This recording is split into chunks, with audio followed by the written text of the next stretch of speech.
America को बड़ झटका न्यूज कट परवर्ती प्रसंग कारण आज जितेबले सूचना आसिला जे अमेरिकार F-35 विमान क्षतिग्रस्त होईछि ताकू ईरान खसैछि सेतिके बेले समस्त मन को आसिला F-35 विमान जहा गोटे स्टेल्थ विमान एवं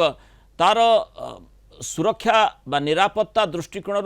ग्रेड खूब ऊपर रही था उच्च रही था ताकू अमेरिका जो भली भाव चित्रण करिछि तेणु अंततः सी केमिति क्षतिग्रस्त है से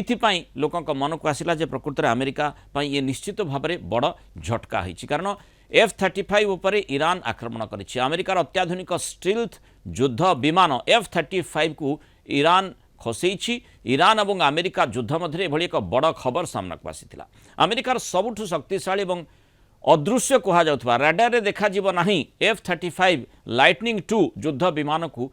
आकाश पथरे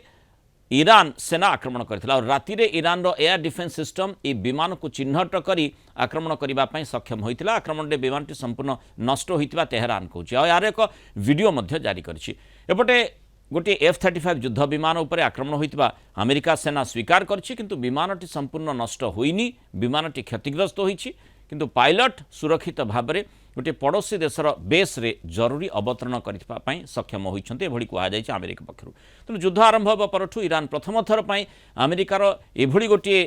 युद्ध विमान को आक्रमण करिबारे सफल होइछि F-35 को विश्वर सबुठारु उन्नत स्टील्थ विमान बोली कहा जाइथा ईरान याकू मारी खसैबा द्वारा निजर शक्ति प्रदर्शन करिछि एवं अमेरिकार अहंग भांगिथिबा दाबी करुछि ईरान अधिकांश प्रतिरक्षा व्यवस्था नष्ट हो जाइथिले भी सेमाने एबे भी आक्रमण करबाकू सक्षम बोली यह प्रमाण बोली कहा जाउछि।